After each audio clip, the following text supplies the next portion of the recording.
Hello and welcome to episode 3 of the Virginian and Ohio series. We've got Brad McClelland here once again, along with Chris and Patrick Harris of Three Notch Custom Cars, I believe it is. If that's correct, Patrick.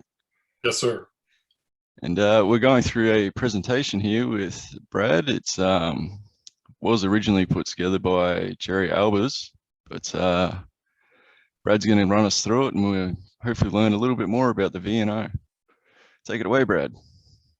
Well, thanks again for inviting me to part 4. And hello, Patrick, Mitchell, and Chris. It's good seeing you guys. So this was a presentation I think my father put together about 4 years ago, possibly longer than that.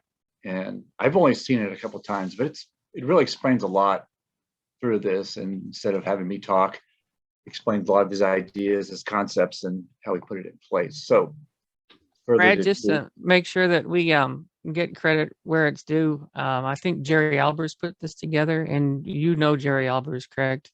Yes, that's correct. Jerry, yes, he scanned the original images. It was able to have the software to put together this presentation. So a lot goes to Jerry Albers. Okay, so he put it together with your dad. We stumbled across this presentation online, doing some research earlier, and just so that the people viewing this know where this came from, you know, it's a presentation that we found online that Jerry Albers had put together with your father, Alan McClelland, and that's kind of where we got this. And yeah, go ahead. So let me just go in a little bit of background about Jerry. Jerry used to live in Dayton, and they became, my father and Jerry became good friends. And I believe he took a job in Florida, and then he moved to Cincinnati, and I believe he worked for GE Aircraft. So that's how they got to know each other. So they probably known each other for almost 50 years, probably plus more than that. And now Jerry Albers' name sounds familiar. He models the Virginia and Deepwater District, and also the CNO, and of course the Virginia and Ohio Gully subdivision. So when he built his Deepwater division, he wanted to include part of the V&O. So I thought that was quite an honor for Jerry to do that. So I think it's also gives my father a boost. I think with the losing of the two layouts, this gives him, I don't know, a happiness that he could still enjoy his railroad running today and seeing other people enjoy it, along with the other two railroads on Jerry's layout. So a lot goes to Jerry Albers to help in keeping the physical aspect of the V&O going. So Jerry deserves a lot of credit.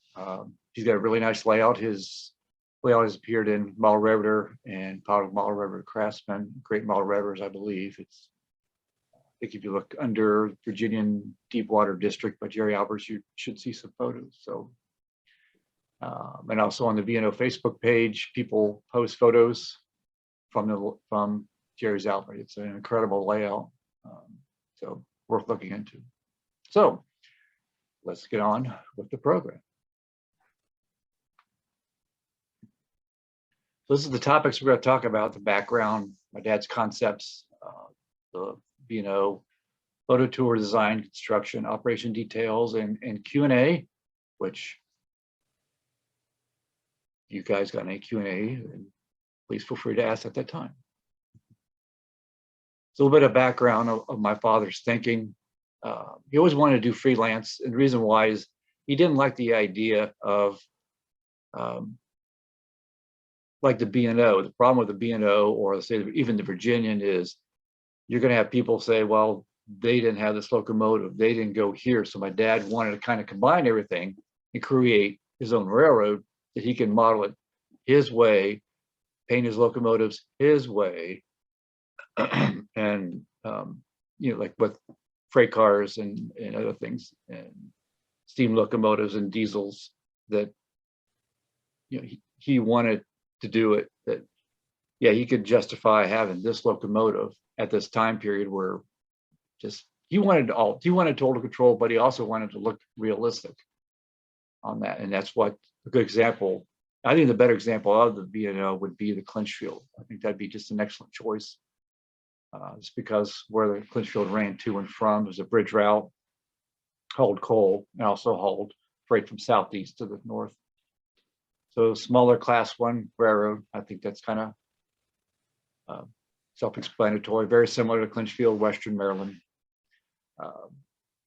The conservative management philosophy was, and this is where I think his thinking was spot on, was the Virginia and Ohio, yeah, they made money, but they were also conservative. They weren't going to spend huge amount of money on elaborate paint schemes or elaborate depots. Excuse me.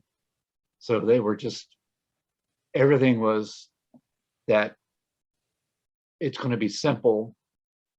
Excuse me. Good examples like B&O CNO when they painted everything, just having B&O CNO, and you can see that involved with the different B&O paint schemes too. So that's what his idea was with the conservative management philosophy. The Air 1, 1957, steam and diesel. Of course, growing up in the 40s and 50s, my dad always liked steam engines, so that's why he, excuse me, continued on with having that steam. But he also wanted to include the diesels because 57, it was like 3/4%, maybe 80%. Railroads by then were had very little steam left, so the V&O always had probably a ratio of 80% diesel with 20% steam. The Era 2, which I think we talked about a little bit in the previous one, was, and this is where I started getting into it, the time that you got together with Steve King and Tony Custer, realizing that the V&O would not survive in the 75 eras with all the mega mergers, chassis system, family line system. Basically, the V&O would have been cut off on both ends. So then the three of them formed the Appalachian lines to help compete with the larger, at the time, the NW was expanding westward. So we had to do something. And that was always one thing really neat about my dad was thinking, the three of them thinking that, yes, this is a model, but they're always thinking that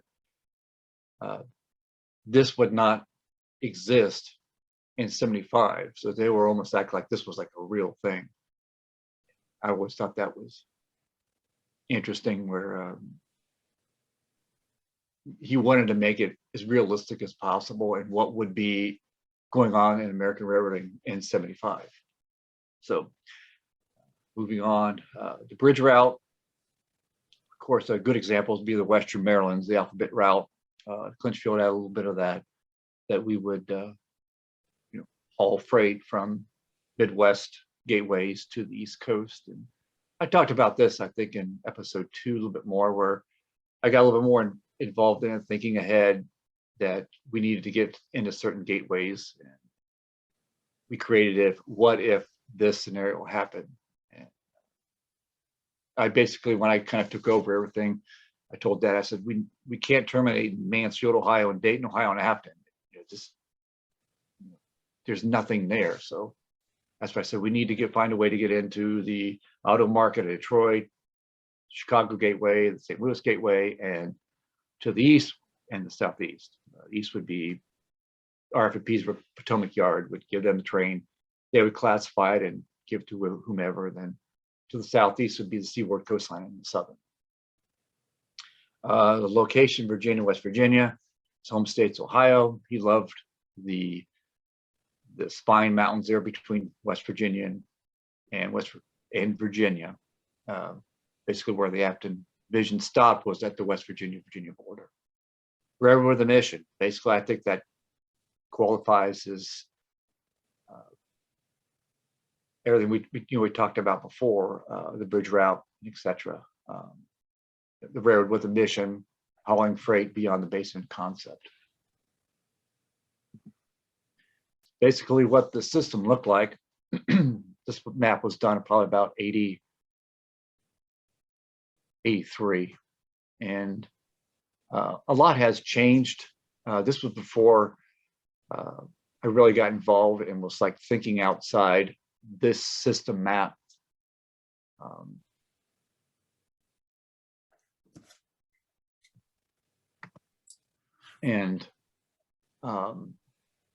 Where we needed to expand, because you notice it's going by like a Dayton, there's not much there. Yeah, there's other modelers, but we needed to think beyond that. And same with Mansfield. Mansfield's part of the Rust Belt. That's that line that says right underneath Lake Erie. And then, of course, my idea was on the right side, which is after division. I told him we needed to get to a port on the Atlantic Ocean. Southeast, same thing, but this is basically what the concept was. Obviously, the Afton Division lasted 2001, and then the Galley Division, unfortunately, which was its best work, was from 2001, 2008, and then the K&M is on Jerry Albert's layout, Deepwater District. So that's what exists today. His original concept was the Miami Valley Railroad, which is Miami River ran through his hometown of Dayton and West Carrollton. So that's kind of, he's putting everything together. When he drew this map, again, this is the concept, like I said there, in 1959, and in 1975 I was relaying, and I said, this map just doesn't make sense. We need to expand and get out of these and get into a gateway.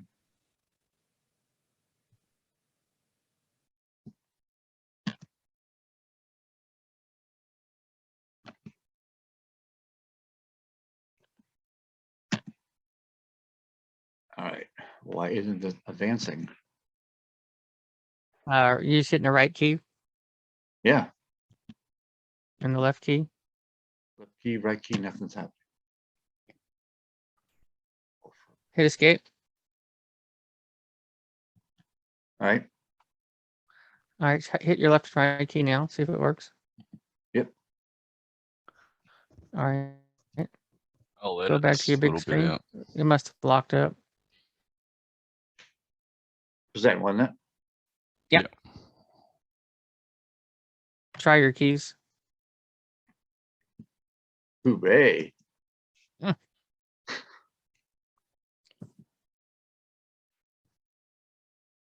So here lately, there's been a lot of questions about the different brake cars. Obviously, we're like a top row, the 240-foot and the 50-foot plug. The car on the left was the normal car, the 1950s, the boxcar red. After that, as he was thinking ahead to the 60s, he went to the blue, and that would have been the 60s. And then finally, the Appalachian line on the far right. Also, the bottom row, you'll see the three partners of the Appalachian lines, the Virginia Allegheny Midland, which is Tony Custer, and then Virginia Midland, Steve King, and of course the B&O. So the one thing I did want to note was, which I think it was really neat that the three of them put together, they didn't want to lose their identity. A good example is you see a chassis system locomotive with B&O, may say B&O 3875 locomotive number. If you notice, they kept their original locomotive paint schemes. Tony was a red, and Steve was a green, and of course B&O blue. They wanted to keep it somewhat separated, but all in the family, but all incorporated into the Appalachian lines with the AM, VM, and the B&O, which I think I just think that was just an incredible idea. I don't know who thought of that. It may have been just the three of them put their heads together. So I always like that idea. Here's a good example of exactly what my father wanted to do, was the mountain railroading. He loved the mountains, and he tried to present this the best way he could. It's on the Afton Division, down at Dawson Springs. What you're seeing here is the Dawson Springs helper, and then on the main is an eastbound, and the track actually loops around. That's that trestle in the background. And from here, in the 80s, when we started running heavier trains, we actually needed the helpers to push up the hill. Sandy Summit, I think, was either 2.2 or 2.8% grade. And the other thing my dad did here, he wanted to, the area above the depot, you can see a lot more of the track. I don't know if you can see my icon. Okay, so yeah, he added that to help separate, because he didn't want to see the track up here. And then up here was the top of the grade. So he also hid that so it didn't give the illusion of a loop around, in other words, a model railroad. So from there, it just looks like, in fact, you can see a telephone pole right there. So he wanted to hide that just to give it. Plus, if you got anything in the background, your eye draws to that. So the main focus is right here. The other thing was, I helped him set this shot up, and this was the edge of the layout. So we had to build up a bunch of lichen there, because this was straight down to the floor on the right there. So this particular shot took 1 day and probably 2 rolls of film before we got it right. We used a humidifier to blow in slight fog. So, and I think also this one, honorable mention or first place at one of the National Model Railroad conventions photo contests. And I think this is one of my favorite photos. My dad's also just gives the initial, it gives that feeling. It's not a tied on roster shot. This gives the true feeling of mountain railroading, and definitely achieved that with this photo. Concept, linear track plan, walk around controls, which he was the first to come up with. When he first came out with it in the 50s, all the layouts he went to, everyone stood up at a booth high above the railroad, and they'd run the trains from this booth looking down on it. He didn't like that, because he felt like, if you're going to run a train, you're going to stay with the train with the walk around cab. And I remember that the first walk around cab, I kid you not, it was probably the size of a shoebox. It had 4 channels. I think it was a GE track, I think. And it was really neat, because you just got to follow the train, and therefore you just made it more realistic. And that's walk around. The aisle widths was something that he wanted to make sure, when he designed, he wanted to make sure that when someone went to an aisle, people weren't crowded in. He wanted to make sure, his philosophy was 2 people could pass in an aisle without bumping into each other. Interchanges, of course, being a bridge route, that's really important. The main line with branches, this always gives an interesting operation, and also gives it more traffic. If you have branch lines coming in, now you have more of a base of traffic instead of just A to B with no branch lines. Now you have these branch lines where it could be a coal branch, it could be a branch going up to a paper mill. The length of trains and sidings. This was pretty funny. I remember back in the 60s, a large train on the VNO was like 9 to 12 cars. Of course, these were like 40-foot Varneys and Atherns. And then as soon as we upgraded to 50-foot cars, 60-foot cars, we were like, wow, we were out of space. And I kept on wanting to run longer and longer and longer trains. So that's where some sidings were abandoned, some were lengthened. A good example is the Elm Grove and Fullerton siding was lengthened. The grades and helpers. This is something my dad and I talked about, where he wanted to give the illusion of a mountain railroading, so we had helpers. But the problem is the grades at the time, the trains didn't need helpers. So then what we did, we started adding a lot more weight into each one of the cars. The problem we had is we had people who knew how to operate trains. There'd be people who didn't know operate trains. We always made sure that the people who ran helpers knew how to run helpers. We had one guy and he would couple up to the caboose and he would just full throttle it. And then the engineer would slow it down. And pretty soon cars were jackknifing all over the place because this rear end train, which happened to have been, I don't know, maybe a Globe engine, which is really, really heavy.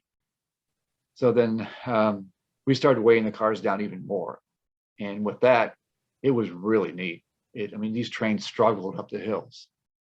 I think I explained that with the coal hoppers too, that we actually use live loads, and that gave it a lot more length, a lot more weight, but it didn't give enough weight that a locomotive couldn't budget.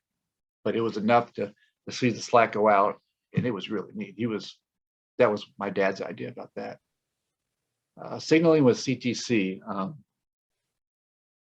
He saw other people's CTC boards, and he really wasn't satisfied with it. He wanted to have the creation that when a train entered the next block, the train had a clear signal. That signal then would drop to a stop, and everyone else that train would pass, and the signal would be clear. And we'll talk about that, how we change things with the CTC. Actually, I need to update this. There is a good example, a picture on the right. That's my dad in a really good mood there. And that's the walk around cab we talked about. It had 4 channels, and then the one on the left is a small one. And I think that's pretty much the standard size today.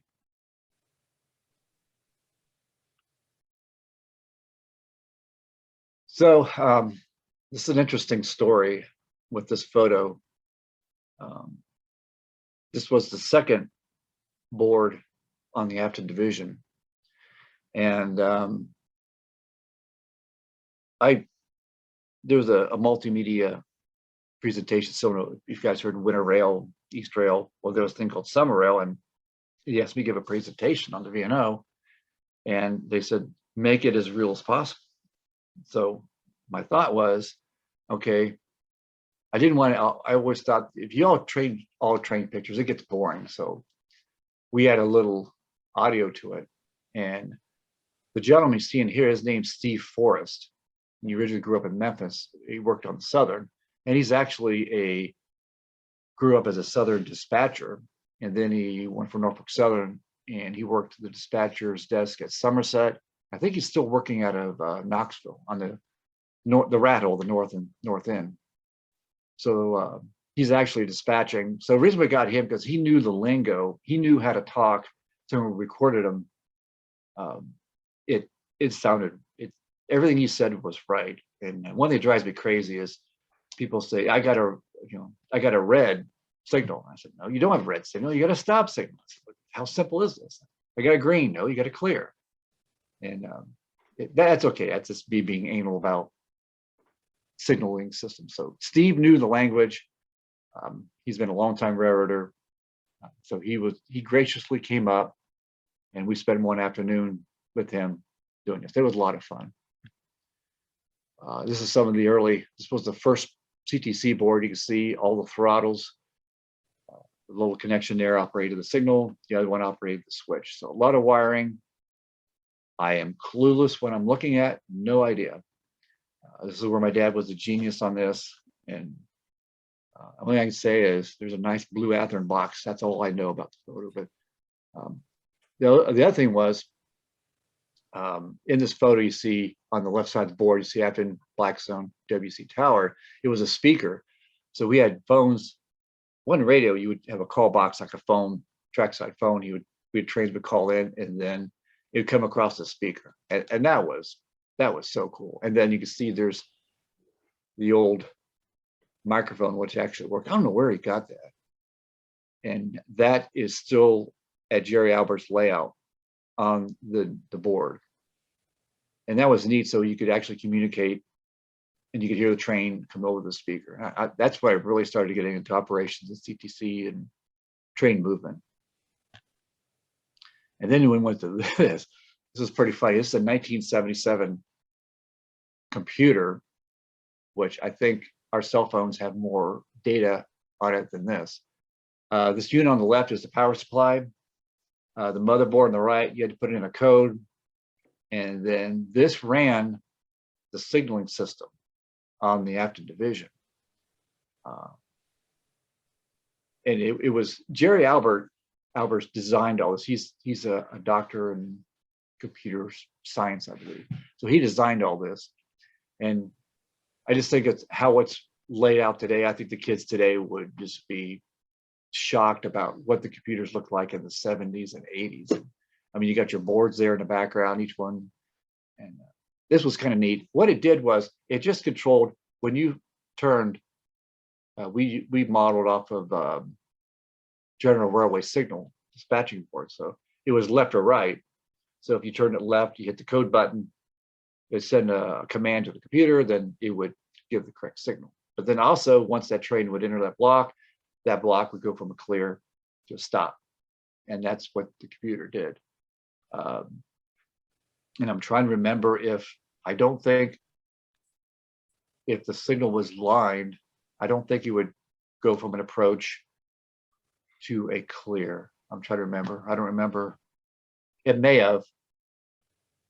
In fact, I think it did because I think the command was still in there. So it would, once it would get one block, go to approach, and then 2 blocks up to a clear.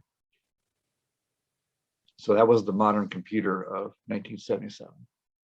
And my dad was really proud. He really showed that off. It's actually quite a bit of space. We're probably looking at 18 inches across. So it took up a lot of space. I just love that power supply. Power supply. Trackside signals. He wanted to, his philosophy was with trackside signals. He wanted them to work, but he wanted it to be logical. Now, granted, probably 95% of the model railroads, if you said, if I give them a signal, I said, okay, you got a limited clear, they're going to scratch their head. What's a limited clear? So my dad realized that. He wanted to make it simple. So people would come up and they'd run a train. And one thing he did was the top signal was always for the main. The bottom one was always for the siding, and the bottom one, the best you could get would be a approach. So he wanted to make it simple so people would understand. And this was the final Afton division. The original Afton division. Can you see my cursor okay? Yes. All right. So the original Afton division went from here over to here. This right here was the bathroom. The original, well, let me take that back. The original stopped right here at Elm Grove. This was a loop track that came around, came off of here, came around here, came around the mountain, and then connected here. So that was it, just from Afton to here.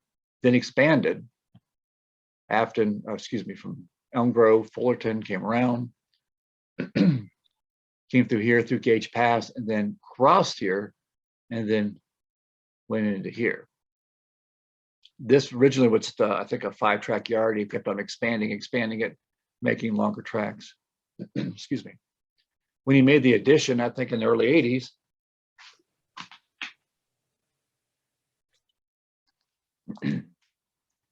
actually dug a basement. It was funny because the contractor came over and they said, we want to add an addition.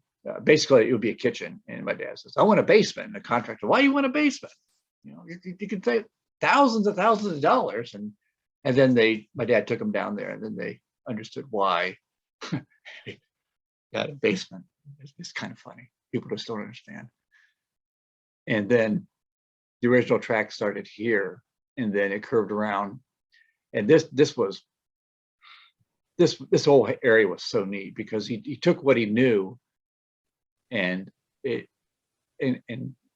put it in the concept of that. There's a new Indian Hill. The other thing was right here is Steve King's Virginia Midland Railroad. It came up and it crossed the V&O right here at good name, Indian Hill Junction, maybe. and it went on there. So luckily on that. One thing interesting, my dad always thought it was, and he always asked me is, and fortunately people are doing this more often, was when the V&O Appalachian line being, sorry about that, all merged, this line became redundant. So what he did was he ripped out the diamond, made the tracks still in place, ripped it up, but the rails are still in place, obviously weeds, all that, and the signal there. And then a connection track was built onto the V&O. The Virginia Midland trains then would get on the V&O to a certain point and then get back on the original railroad somewhere off the layout. But it was kind of neat. You can see right where it used to cross here. And he kept it in place. And I just thought that was just really neat. And of course, back here, this is Jimtown Yard, Kingswood Junction, where he connects with Tony Custer's Allegheny Midland. The other thing was when he expanded that, this staging yard here was underneath this track. So the original Durham subdivision took off here and just looped around here. It was really short. It could probably hold like a 12-car train. And this went here through the wall to the hidden staging tracks. So therefore, the train lengths went from to 12 to, if I had my way, we'd run like 50, 60 cars. But, he didn't like that. But the average train was, he tried to keep it under 40 cars, but that was pretty neat, having a 40-car train. And then here came around, went around, and then it went to this staging yard. That was to the east, and this was to the west, south. So one went to Atlantic ports, and this would go to the southeast.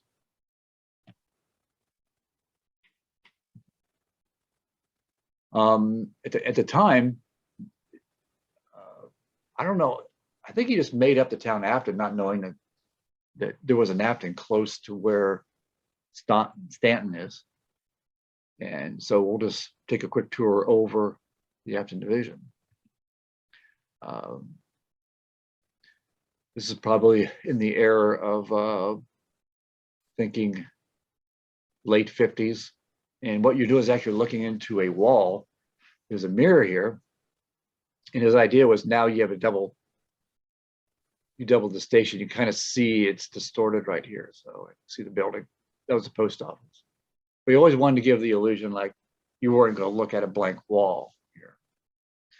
So, and then I'll explain about this, what we changed on that. So this was like the very East End modeled in facility. This was probably about 1957 era. And that's basically what it looked like if you compare this building. Here's that same building. So he updated, and we talked about this a little bit, how we had to go update. We had to go through and change so much and look over little details of what would be there and not be there versus 1958 versus this is probably 67 thinking. And just modernize the facility. 75, so that's right there. And here's a good example of different B&O paint schemes. You got the 1950s, behind that you got the 1960s, and then the Appalachian line to the right on that GP40. So he talked about branch lines. This was actually a local that went into a wall, but we had industries we had to switch. So this is in Afton, so he would assemble, the yardmaster would assemble a short train. And this local would just run into a wall. It was like a 5-minute, but we had to think, well, there's industries we serve, there's customers out there. So we ran the local, Stanton. And then there's a separation between the Smith sub, which is where the GP40 is, and the Afton division going west. So the train on the right is coming from the East Coast. The train on the right is actually heading west towards Dayton.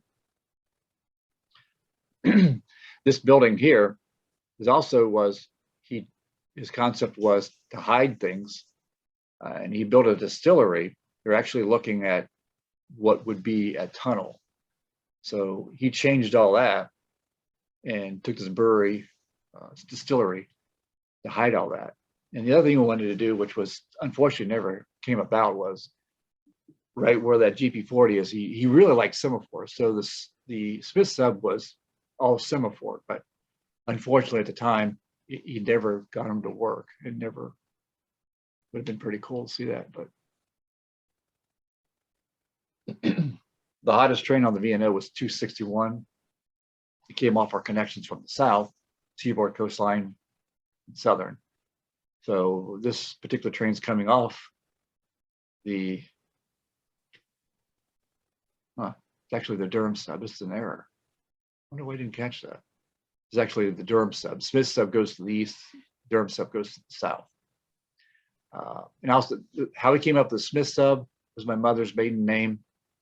And also, my grandfather worked for the B&O and had the hobby shop. I explained that, I think, in the first one.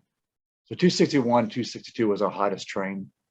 It came off south, rode on a V&O, and then we handed it over to Tony Custer's Allegheny Midland, and he took it up to the markets, Pittsburgh, Cleveland, Buffalo area. 58 was our 58, 57 was our train that ran from Chicago. We would pick it up in Marion from the Erie. We would classify it. We'd pick it up. The V&O's crew would pick the train up at Marion. The Erie, we had trickage rights on the Erie to Mansfield, and from Mansfield we would go down south, which is a kind of cool idea that we just hand the train to the Erie Lackawanna classifies it for the different Chicago gateways, different railroads. And then this train would actually terminate at the RF&P yard. So again, it's very little freight. This train probably had no freight. It was going physically on the layout. It was just going from a major gateway to another major gateway.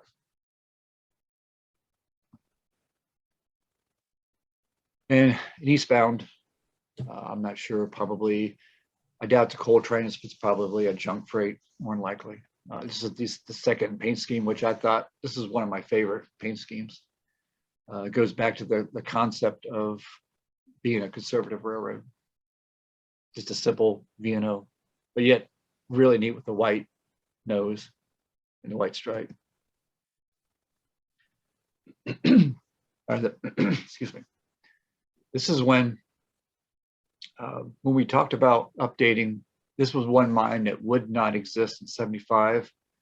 Either the coal was played out, or at the time, unit trains were starting to happen. So he told me, well, I'm going to close this mine down. I said, oh, no, don't do that. And then he did it. And personally, I think it looks better this way than actually in service.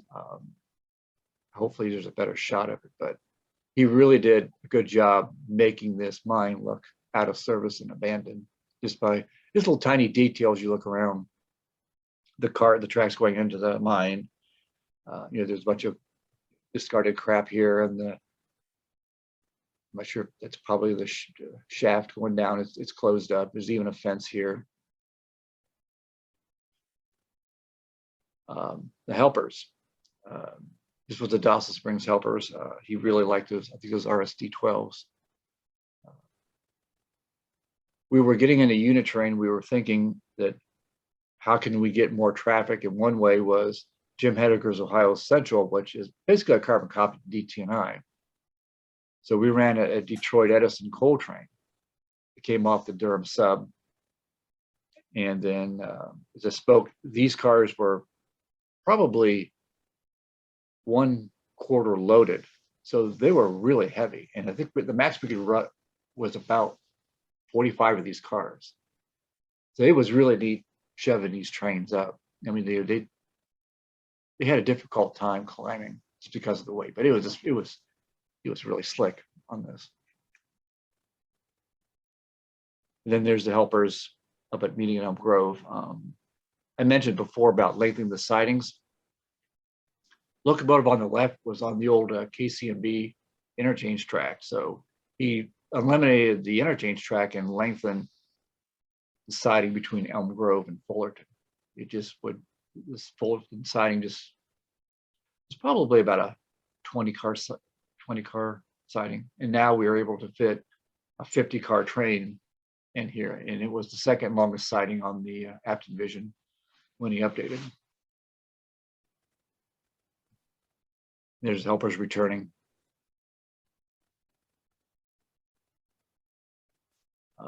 One thing he did do, and I remember this fondly about having the Golden Spike celebration. I think he had two in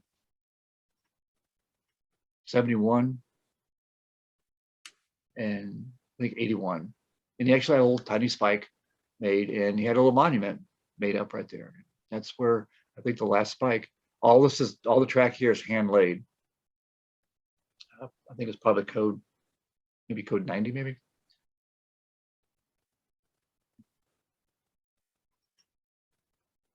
Uh, 257 was a junk freight that I believe it came out of the East Coast and it went up to Tony Custer Railroad.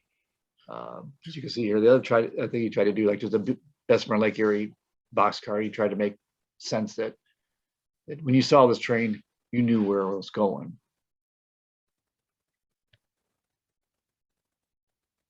And we're looking at here, this used to be the KCMB facilities, Indian facilities.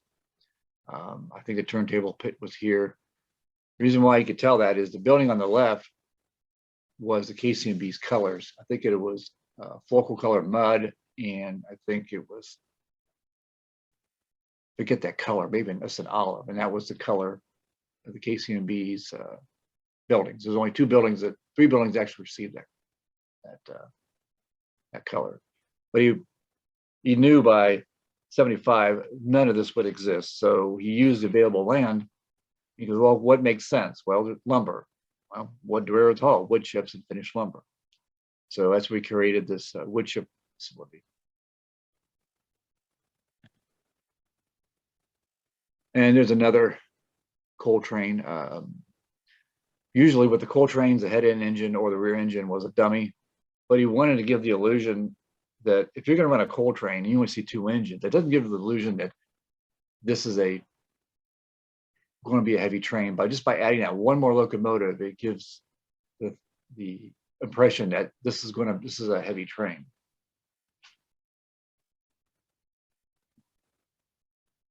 And of course, my railroad, the Kelly's Creek and Bradley, we did have that locomotive hand me down from the B&O.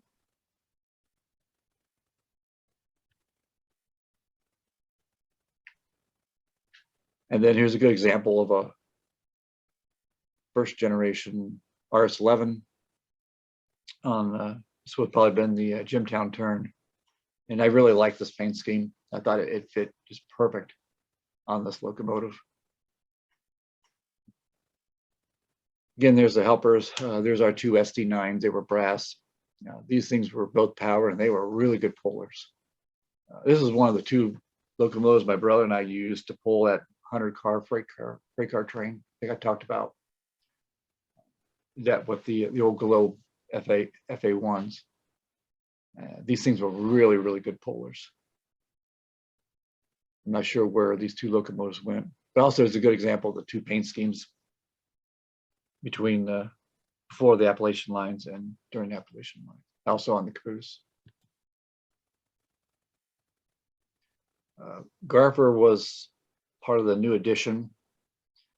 He became more, what he've learned and with the addition on the Apted Division is a good example here. He looked at the prototype and how would the prototype make a tunnel like this? Well, it wouldn't clear out the land. It wouldn't just be a flat spot into a tunnel. I mean, they would dig in as much of the rock as possible. The other thing he did was also blacken the top from the exhaust.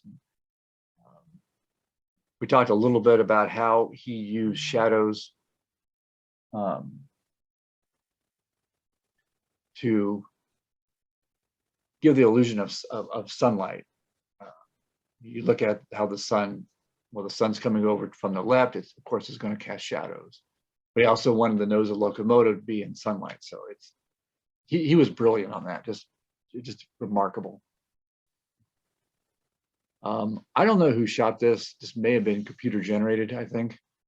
For a short while there, I moved away from Dayton to Cincinnati, and for a while there, for about 10 years, I had a job that kept me on the road and trying to raise 2 kids, and I just kind of lost track there of time. I'm not sure who shot this, so I don't know who to give credit to, but still a pretty neat photo.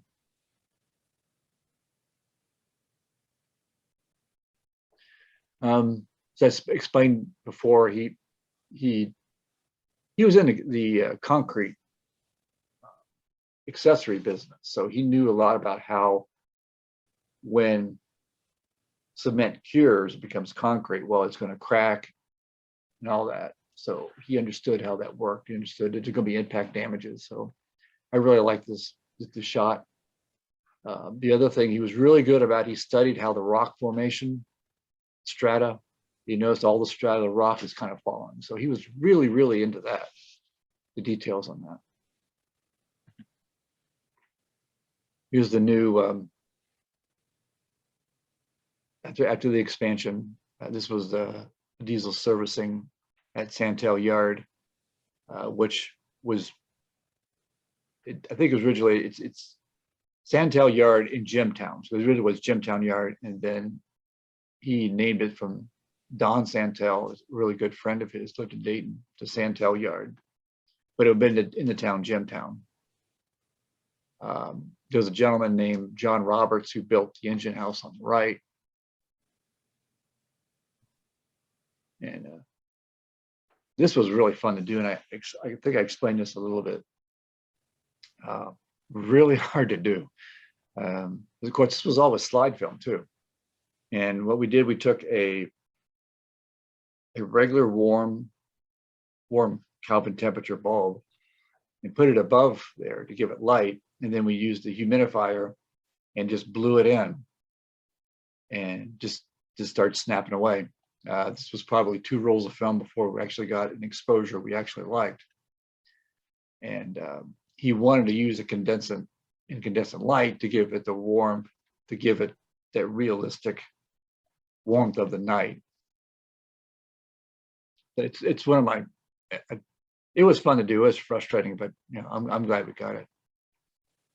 Because what we'd have to do is we would shoot it. Well, we don't know if it's going to turn out until we get the film process. So everything was set up, and then we would go to a commercial lab, get the film processed, and get it back in 1 hour. And then we'd look at it and he goes, okay, we need to change this. So we'd get a couple more rolls of film and shoot it. So I'm so glad everything is computerized, but a shot like that probably took 2 or 3 days to get it done.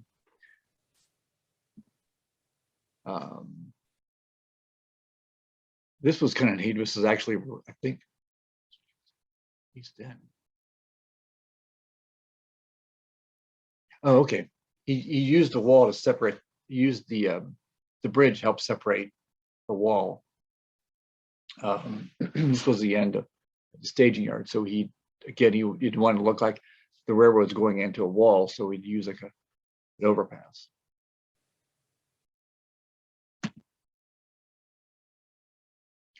And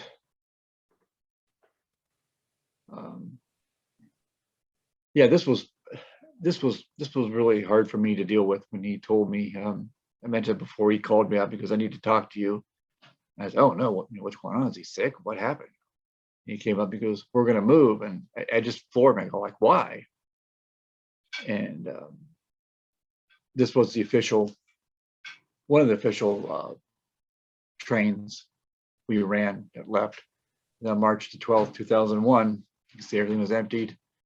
And shortly after that, he asked me to help him, and I said no. I refused. Not to be mean, but I wanted to remember it as it was, not taking a sawzall to it and destroying my dad's work.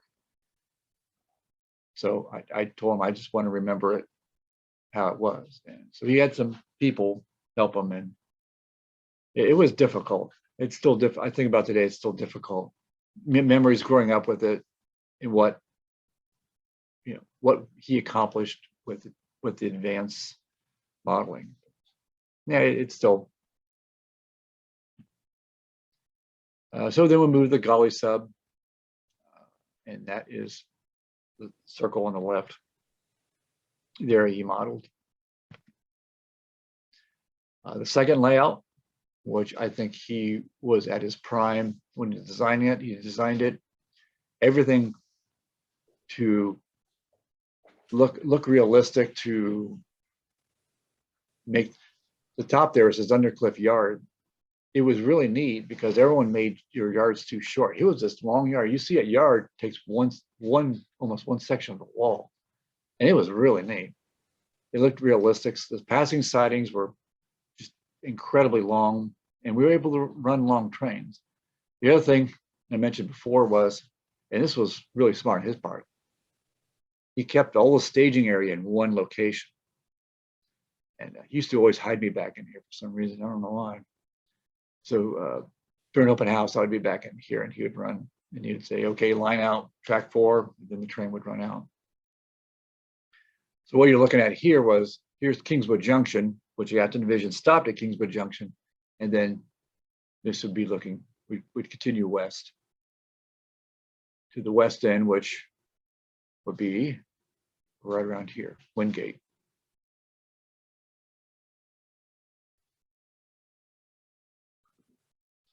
This was his, the other thing he did was realizing that the Acton Division grades, I got to look this up in the book. It was either 2.2 or 2.8. He realized that was just too steep. As you notice, he did lower the grades. The largest grade we have is 1.77. And the reason why he did that, he wanted to make sure that we justified helpers because he really liked using helpers. So that was a big improvement of just reducing the grade so the trains didn't have much problems. This is the bench work. This was designed, I think, by we had a gentleman named Kurt Marshall do this. And it's basically how the construction went on the bench work. Fortunately, I wasn't involved in this. I was about an hour south of here. So a lot of this I really didn't get involved in. I'll do my best to answer, come up with my best answer to it. The radiuses, the other thing he realized that on the original Acton Division radiuses were just too tight, so he tried to make them less sharp. And he also realized that we're running longer cars. So the 1957 design, and you got a bunch of 60-foot auto park cars, or even an 86-foot piggyback, it's not going to work. So that's when he realized he needed to do it. I'll give a shout out to Marshall Engineering. It's Kurt Marshall. He's still active with the group. From the bench work, I know one thing he always told me is he didn't want the bench work. He wanted to stand out because he didn't want people to start kicking the legs on it. And that was a really good idea. So he made everything all sturdy as possible. And he made this so sturdy that this is kind of funny. I went over there one day and he goes, go up and sit on that bench work. No. I know where this is going, Dad. I'm not going to do this.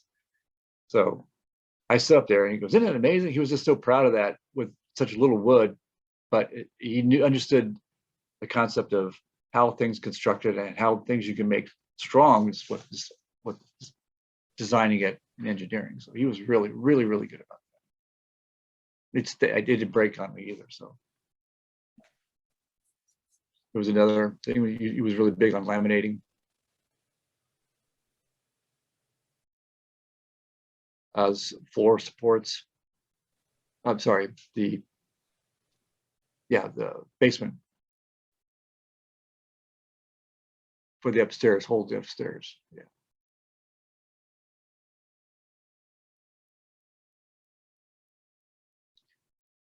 And this was the staging area. Of course, this was all wasn't seen by. In fact, you had to crawl underneath the layout to get here. But again, everything was in one spot, which I think it's just an incredible idea. Shelving. I talked to a friend recently, and we were talking about depressed center cars. We had one depressed center with a transformer in an Erie car that had pipe, and his idea was that those cars, you don't want to run them every day. And he said, like, you want the wow factor, and he nailed it. I mean, and when you saw a car, you didn't want to see it. Well, I saw that Erie car full of pipe last operating session. So that car maybe only ran once a year, and same with the depressed center. You didn't want to see that car over and over and over again, once a year. So he realized that. It's a cool car though, but still. This was the building stages. This was the hideaway staging area.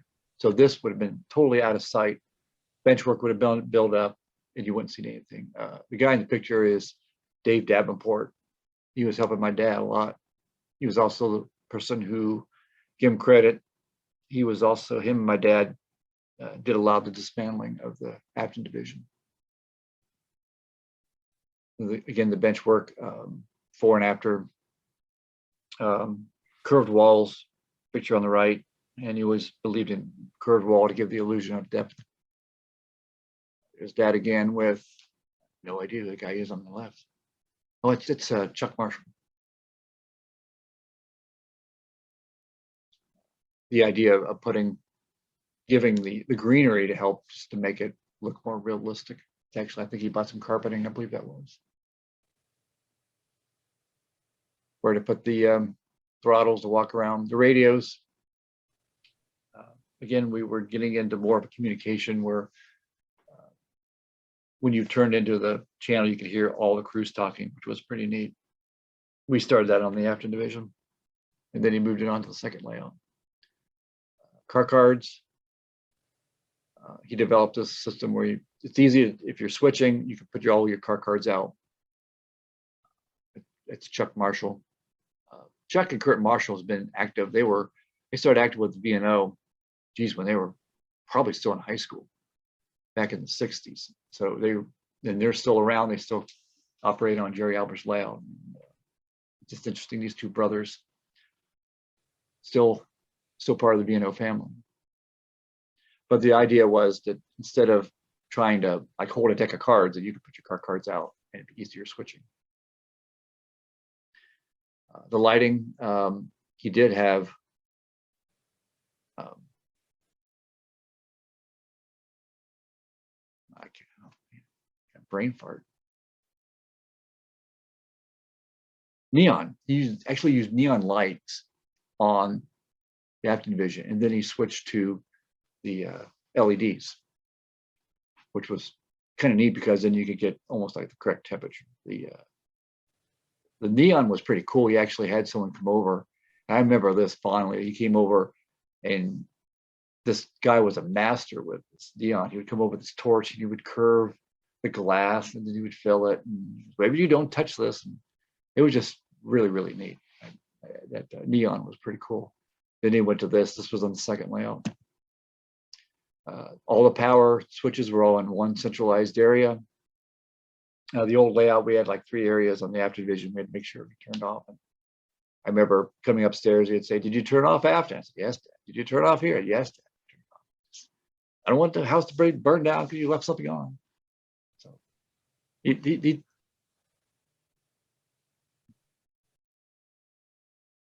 again, making things simple. The drywall screw, the drywall screw is actually a signal on the second layout. Obviously, you got a door and then another signal there. The second layout never got too advanced for signal systems. Then we're going to look over the Gully division. Again, we're going to start at Santel Yard where that division stopped, and then we're going to continue on this at Kingswood Junction, which was on the Appalachian line, the Afton division, and then moving on this way. The staging, again, he wanted to hide it, so it didn't look like it was going into a staging area. So you couldn't, when you're out here, you used the ridge here. The camera was there, but you could not see in there. So it looked like you were just coming out of a rock cut, which again is, this layout was just, he was just at his prime. The other thing I wanted to mention was at this point, there's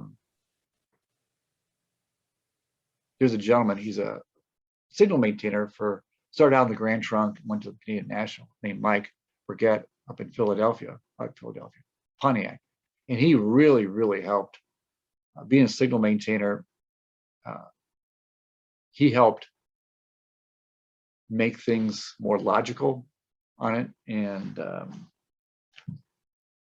so I give him a lot of credit for that. He helped on the second layout and to say, well, do it this way, put your signals here, don't put them there. And it was really neat. He's got an incredible CNO layout, and you see a lot of that is the influence on being a signal maintainer. It's really, really nice guy. He's always there to help. Again, the area we're modeling, the out of service tower, which was kind of cool.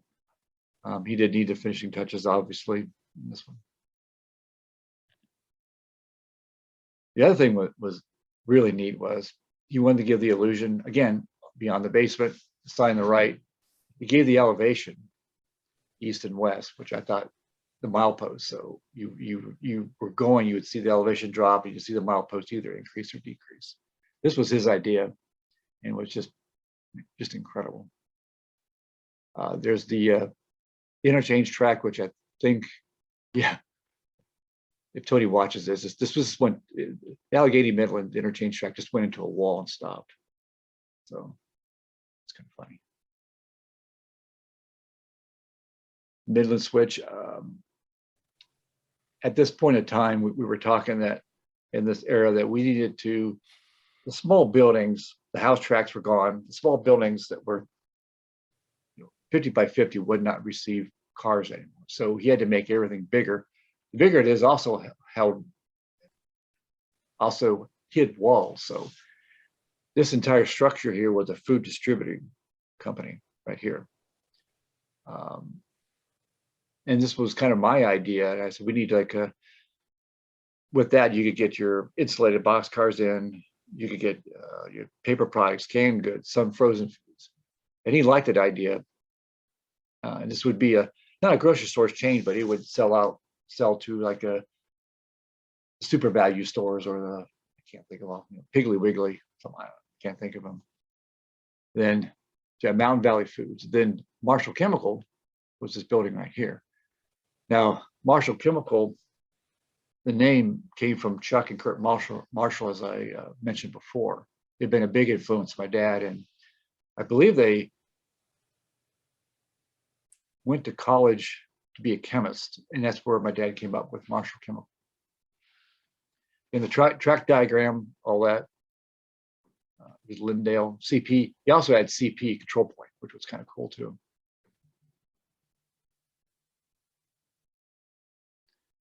This particular photo is pretty famous. I believe this photo was shot by Stephen Priest, so I do want to give him credit for that. Again, you're looking at such a small area, but it has great depth. I've posted this photo several times on the group, and you're looking at the space, but he just knew how to make depth out at such a short space. There's the spot right there. The other thing he did was, and if anyone's been out in any kind of mountains there, you notice that the railroads will follow a stream bed. So he did do a lot of that on the second layout. The new Garver, the original layout was, they had a Garver. Garver came when my dad remarried his new wife. Sharon's mother's last name was Garver, so he incorporated Garver into the name. Plus, it sounded like a good name. It fit in. Track diagram, simple, really interesting. Again, the long passing sidings. This was actually a lap siding, which was really, really cool. I mean, you take a siding, now you got a lap siding, you double the size of the siding. Again, there's an empty hopper train. So the size of the sidings and the length of the train is really, it was just really neat. Let's look in the other direction.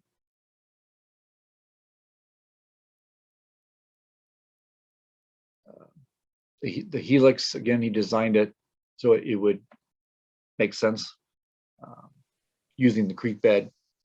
He wanted to see it so the crews could see the train, but he didn't want to make it obvious that it was a helix. So he used a lot of hiding of the layout. Again, railroad following the stream bed. This was the second layout, and this was always, the second layout was so cool. I just wish it lasted longer. The C&O, we had to deal with the C&O since we paralleled each other and one of our branches crossed one another.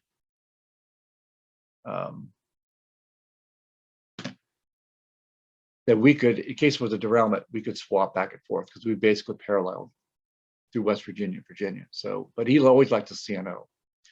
Now, Bristol Junction was named after a gentleman named Mike Bristol from Cincinnati. He was a huge C&O fan. So that's where my dad incorporated Bristol Junction.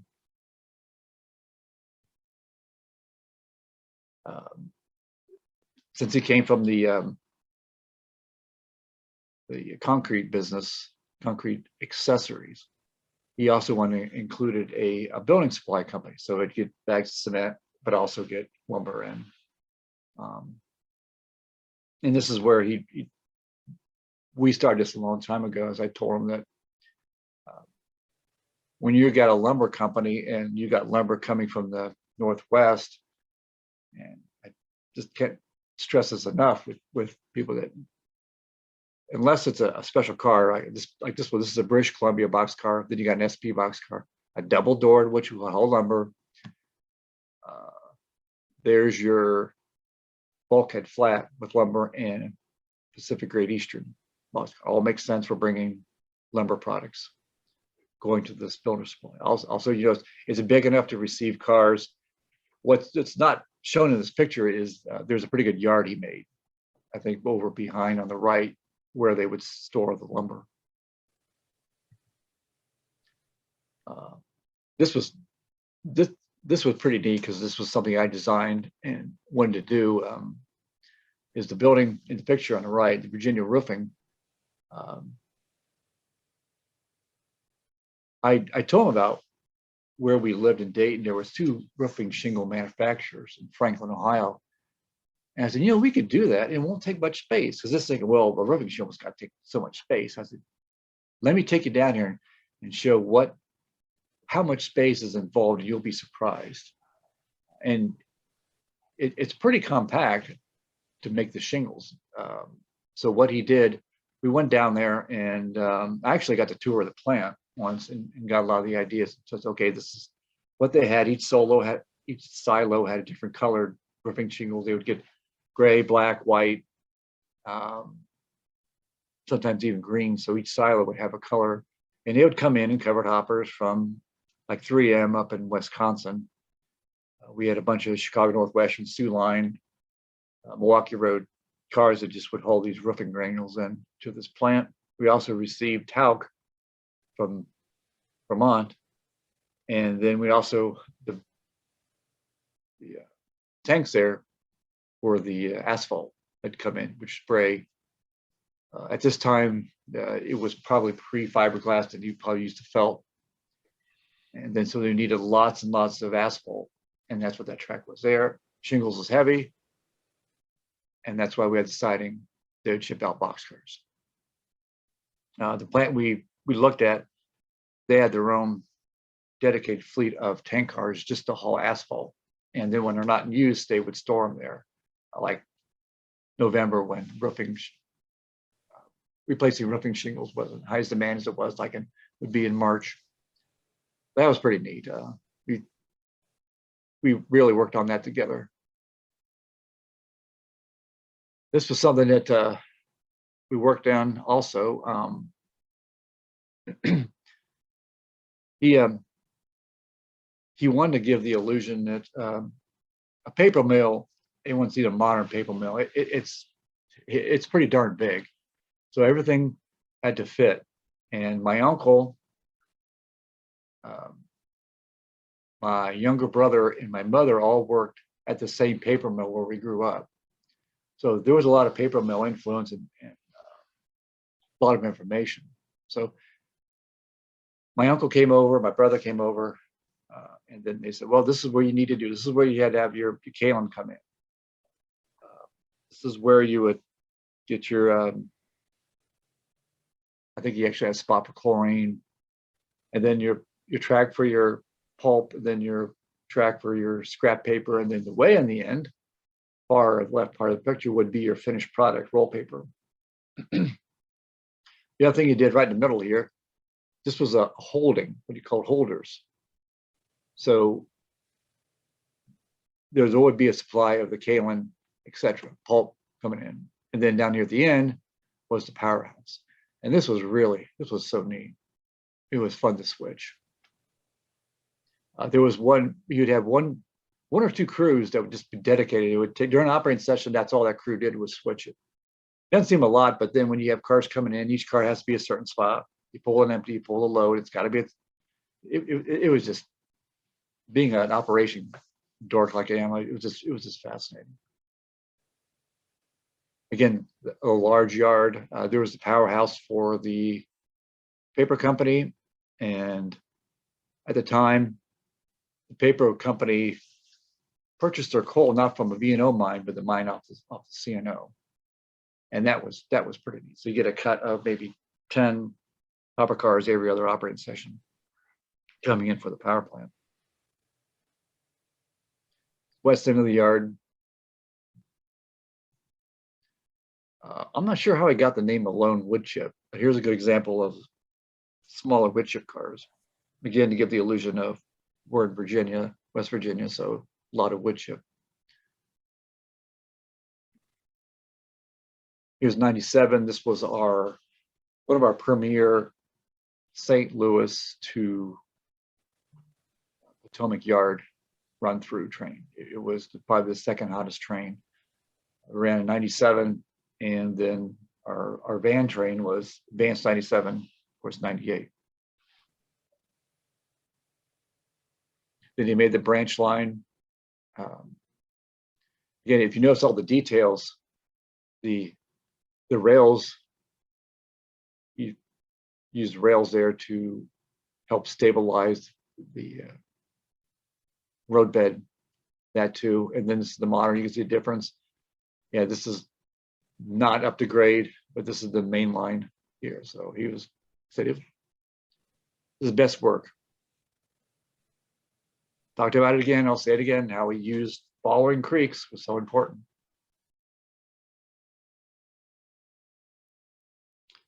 And then that one branch went over the main line here, where it was just 2 R11s on the branch line. And then here we went into a staging. Again, he hit it, so you couldn't see in it. It just looked like, he used a lot of the lichen in here to hide it, because he didn't want to say, well, this is going into a staging, was this going into a wall? You want to say, okay, it's going into a tree tunnel. You can't see it. Here's the staging, east and west end staging. The other thing was pretty neat was he used the Atlas re-rail. He figured, I'm just going to use code 100 flex track. Who cares? No one's going to see it. Just get this done simple. And then he would put a re-rail in case a car, because his philosophy, if a train's going to derail, it's going to derail during an open house, not when we're not running down there running trains. If a car's going to flip over, you're going to have a room full of people. So, and that actually saved us several times by having these re-railers, that if we didn't put a car on right, it would get back on the rails. I'm not sure why the Union Pacific engineer was there. I don't know. Anyway, it's pretty sharp looking. The other thing was this was a neat idea, was he wanted to, after we went down to a couple coal mines in West Virginia, he's saying, "No, all our coal mines were just too small. It didn't fit." So this was a really large mine. And so it would, you would have the room where you would, I'm not sure how many cars, that's at least probably 15 cars on each side of the mine where they could load it. Then they'd have a critter, either move it or they'd use a come along or something. The other thing he did was, not really shown, but the siding to the right, where they would receive their domonite, powdered domonite, spray inside the mines. And it's something we've seen. There was a lot of that coming into mines.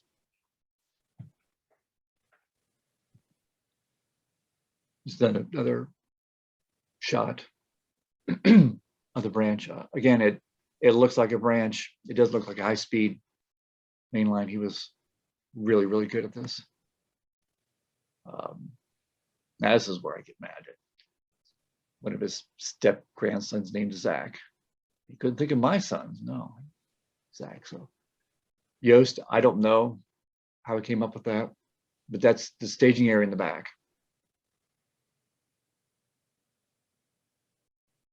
So with the new layout, long passing tracks, we talked about the 30, 40 car coal train. When he did it, add 10 more when I'm there. Stay with the manifest trains. Again, if I could sneak a 50 car train, I would do it. The radius we talked about, the number 8 turnouts, 12 mainline trains and extras. And that's just, if you think about it, that's just only 12 trains, 12 crews, including yard masters, dispatchers, all that. So we would have close to over 20 people in operating session. The staging concept on that. Undercliff Yard, again, 140 cars. Zach Mine Run, again, off the layout. Stone Creek Mine Run, off the layout. Starling, all those except for the Greenbrier paper was off the layout. Helper operations was to push to the summit, because the summit of the Alleghenies was actually in West Virginia. So we would require helpers on that. Santel Yard, we interchanged with Tony Custer's Allegheny Midland, CM Plastics, Kurt Marshall, Marshall Chemical, again, Mountain Valley Foods was our idea, and westbound for the east slope for the Alleghenies. Some of the people I helped them, there's Jerry Alberts, in the middle, Mike Burgett at work. He's been a big influence. Electrician named Jim. The two brothers, Chuck and Kurt, they were incredible in designing the second layout. Wes Reese, he was a master carpenter, and he could get things done 4 times quicker than what my dad could do. So he did a lot of the bench work, and it was just he loved woodworking, so it just came natural for him. So all these people all fit together and was able to make the second layout work quite well. Each one had a craft that my dad was good at, but adding another person in it, they could get it done twice as quick. So other contributors, Otto Bauer, modeler. My dad named a mine after him. I think it's Otto Bauer Mine number 2. Mike Bristol, Bristol Junction. Dave Davenport helped him dismantle the V&O. Doug Gurin, I think he lives in Washington, D.C., and I forget what his title was, but he knew not necessarily a model, but more of the financial end of railroading. Steve King, familiar name. Tony Custer. Rich Malone, not sure. David McClelland is my dad's younger brother. Second guy, well, he's a nerd. Sharon McClelland is my stepmother, my dad's second wife. The late John Roberts. He was, I believe he was president of the National Model Railroad Association for a while. He was a nice guy. Chuck Saller was a big influence. Don Santel was a big influence. Don had the Ohio, Michigan South Shore, which was a big influence. Dale Waddell, he was also really good electrician and also was really good with computers along with Jerry Albers. And that's the end. So interesting, kind of put everything together, and then hopefully we'll have another chapter with the new division on Jerry Albers' layout. So thank you for. It's definitely a very thorough presentation that Jerry put together there. Yeah, he did a really good job. I think Yeah. it flowed really nice. It didn't get into, you had enough details, but not enough that you were being, the photo wasn't being boring unless the announcer was dragging on too much. Well, the magic is the presentation with you explaining it. So it definitely comes to life. I appreciate you taking the time to do that. Oh, it was my pleasure. It's actually the second time I've seen it. So,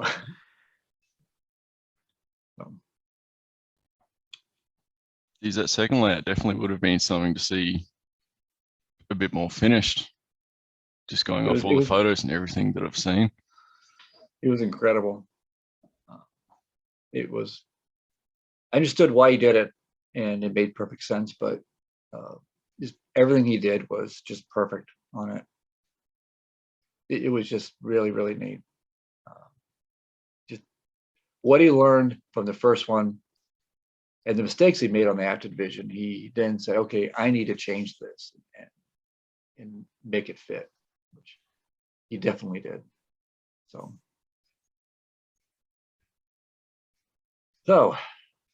thank you for letting me explain that. And yeah, right. And now we've got we've obviously got Chris from Home Shops and Patrick, 3-notch custom cars. You guys are working on a few V&O projects. That's we recently announced the tank cars that Home Shops is doing. But I know, Patrick, you've got a lot more that's actually coming along as well. Well, Chris and I both have had the pleasure of working with Brad, and through Brad working with Alan on designing and ensuring that V&O cars, at a minimum, maybe someday motive power, but definitely rolling stock, continues to be available to people. One of the things that I've done is continue to ensure that what I would call sort of medium level cars, such as those manufactured by AccuRail that have been done for the V&O before, continue to be offered. Corrections are made to them. Their standards on the lettering are brought up to most accurately reflect what Alan and Brad's visions were, as well as actual industry practices. So that the cars not only continue to carry forward the V&O legacy, but are realistic and appealing for today's market. And on the upper end of the offerings, sometime in the next few months, we're going to be releasing a Tangent, Virginia and Ohio Pullman standard 4750 cubic foot PS2 CD 3-gate covered hopper in 2 numbers. They're just, they're chef's kiss beautiful. Tangent creates a museum quality product, and we're very excited to be having those cars come out. And I'm working on 2 other V&O cars with Tangent in the next 1.5 to 2 year timeline. I'll talk about those another time when I have finalized products to talk about more in detail, and not just things that are in the offing, but actually are on the way and going to happen. The only other piece that I would mention before throwing it to Chris, because he has some exciting things going on with Brad Allen and V&O also, is somewhere in about a 2-year time horizon with Trainworks, who produce a wonderful quality intermodal 40-foot trailer. We're going to be bringing out a V&O side door 40-foot trailer that will be appropriate for 60s and 70s modelers. So anything that I could do to continue keeping the spirit and legacy of the V&O going forward, alongside the designs that I do myself, I'm going to continue to do in collaboration with Brad and Alan, and where the opportunity presents with Chris also. Christopher?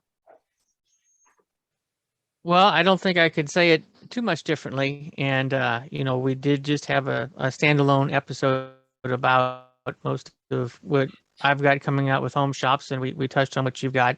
And that's on the Great Divide YouTube channel. So I don't want to repeat all of that. But man, looking at this presentation and hearing it in Brad's words, it's very exciting to know that we are part of or helping other people become aware of the legacy that is the VNO.